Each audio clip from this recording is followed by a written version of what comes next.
Bom dia, turma. Vamos começar nossa aula do dia 5 de maio.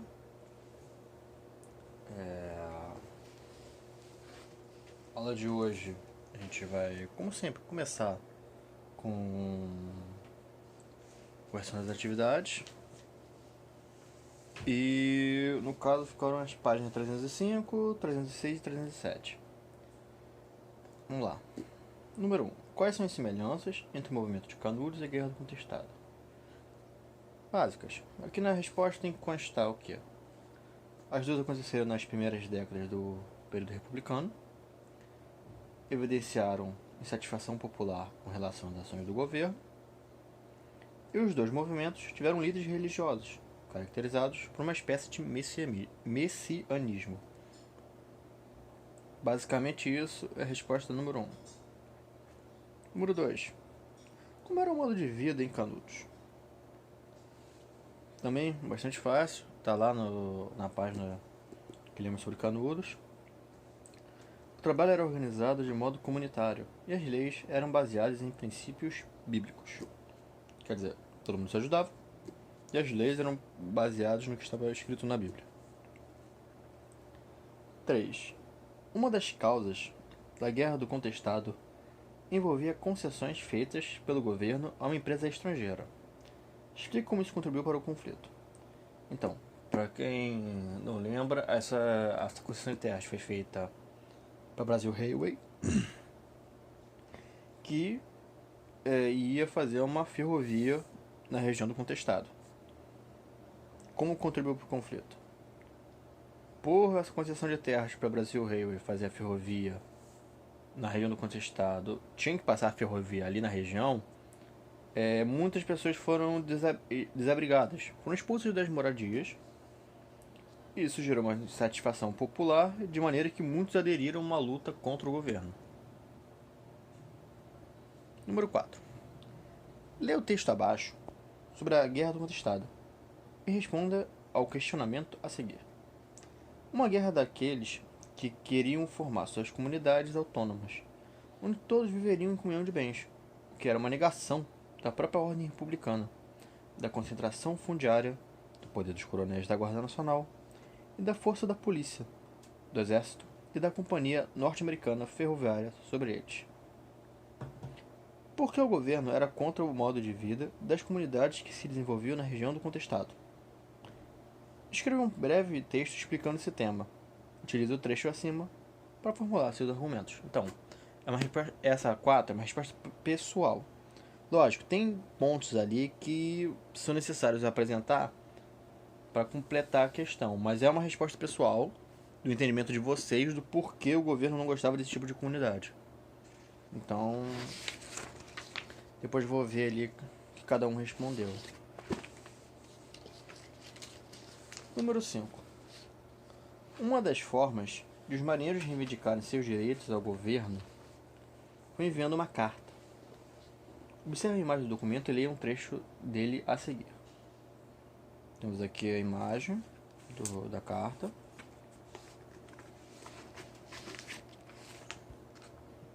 Imagem da carta enviada. Essa carta, inclusive, está disponível online. O livro aqui ele traz endereço para vocês poderem acessar. Mas vamos ao trecho que se refere à nossa questão. Rio de Janeiro, 22 de novembro de 1910.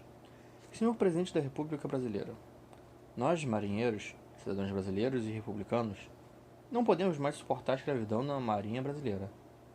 Achando-se todos os navios em nosso poder, tendo a seu bordo prisioneiros todos os oficiais, os quais têm sido causadores da marinha brasileira não ser grandiosa, porque durante 20 anos de república ainda não foi o bastante para tratar-nos como cidadãos fardados em defesa da pátria. Mandamos esta honrada mensagem para Vossa Excelência. Aqui está V.Excelência, mas é uma abreviação de Vossa Excelência. Faça para que Vossa Excelência faça aos marinheiros brasileiros possuirmos os direitos sagrados que as leis da República nos facilitam, acabando com a desordem e nos dando outros gozos que venham engrandecer a marinha brasileira. bem assim como retirar os oficiais incompetentes, indignos de servir a nação brasileira, reformar o código imoral e vergonhoso que nos rege, a fim de que desapareça a chibata e outros castigos semelhantes, e aumentar o nosso soldo. Letra A. A quem esta carta é endereçada? Fácil, básico. O tempo todo é recitado ele ao senhor presidente da República Brasileira. B. Segundo os marinheiros, eles viviam em uma espécie de escravidão na marinha. Sublinhe na carta o trecho que mostra essa afirmação. Temos duas partes. Ao início, nós, marinheiros, cidadãos brasileiros e republicanos, não podemos mais suportar a escravidão na marinha brasileira. E a segunda parte, no final, reformar o código imoral e vergonhoso que nos rege, a fim de que desapareça a chibata e outros castigos semelhantes.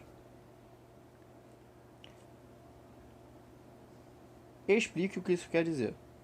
Agora vem a parte da questão que quem tem que responder. Os marinheiros, que em grande parte eram descendentes de africanos, ainda sofriam com punições características dos tempos da escravidão, embora esse regime estivesse oficialmente abolido. Letra C. Quais são os direitos reivindicados pelos marinheiros nesse documento? Bem básico também saber. Tá no fim da questão. Do texto. Eles pedem que o governo retire oficiais incompetentes, que reforme as normas que regem a marinha, que acabe com a chibata e que aumente seus salários. Viu? Nenhuma questão foi complicada. E aí na 307 temos aquele exercício de que a gente sempre tem no final de capítulo para completar as frases. Temos como opções de resposta: organização, bota abaixo, constituição, coronelismo, república, política dos governadores, e um que tem 3 palavras, movimento de... 3 palavras não, até 3 sentenças: movimento de Canudos, guerra do contestado e revolta da chibata. Primeiro, vamos lá para a primeira. A não sei o que é a forma de governo em que o poder é exercido por políticos eleitos, com a participação da população. Bem, das opções a gente só tem uma forma de governo aqui, que é a república. Então, primeira opção, república. No não sei o que foram instauradas reformas urbanas que expulsaram a população pobre dos edifícios do centro do Rio de Janeiro. A república já foi. No primeiro, nessas questões não é só o conhecimento só que dá a resposta, também é a gramática. Se é no, não pode ser organização, nem constituição, nem política dos governadores, e como o espaço é pequeno, não pode ser movimentos de Canudos, guerra de contestado e revolta da chibata. Só pode ser um ou dois. Temos aqui que encaixa no, bota abaixo, no coronelismo. Bem, coronelismo não tem a ver com a região urbana. Então só pode ser, bota abaixo. No período republicano, a não sei o que foi acelerado, gerando um processo de modernização na cidade. Bem, isso está diretamente ligado ao bota abaixo. O que no bota abaixo expulsou as pessoas? Reformas urbanas. Urbanas. Isso quer dizer que a resposta da terceira opção é urbanização. A não sei o que é o conjunto de leis de um país que trata sobre os principais direitos e deveres do cidadão, dos cidadãos e as obrigações do governo. Essa é bem simples, porque é um conjunto de leis. Se é lei, tem a ver com política. As opções que nos sobraram é Constituição, política dos governadores e movimento de Canudos, guerra do Estado e revolta da chibata. Não pode ser esse, porque não tem a ver com a lei republicana em si. Política dos governadores tem a ver com política, mas é lei, está escrito. A política dos governadores é uma prática. Então, aliás, a gente também tem coronelismo, mas não encaixa por causa da questão da semântica. A Constituição. ficou a primeira parte. República, bota abaixo, organização e Constituição. Seguindo. A não sei o que era uma espécie de acordo entre o governo federal, as oligarquias estaduais e os coronéis, cujo objetivo era manter os poderes políticos de determinados grupos da sociedade. Como eu falei, política aqui tem a ver com política. É uma prática em si. Podia ser coronelismo? Não. Porque não está falando só dos coronéis. Está falando de oligarquias estaduais e governos federais. Não é uma coisa só local. E das opções que nos sobrou, os movimentos em si não encaixariam bem na resposta. Só pode ser política dos governadores. No início da República, os coronéis exerciam um forte poder regional, configurando o que ficou conhecido como coronel, tá na cara, é coronelismo. E o que sobrou, alguns movimentos da contestação que ocorreram no período republicano, foram o movimento de Canudos, a Guerra do Contestado e a Revolta da Chibata. Então a gente encerra a nossa correção dos exercícios e a gente vai entrar agora na nossa matéria, que é a Era Vargas.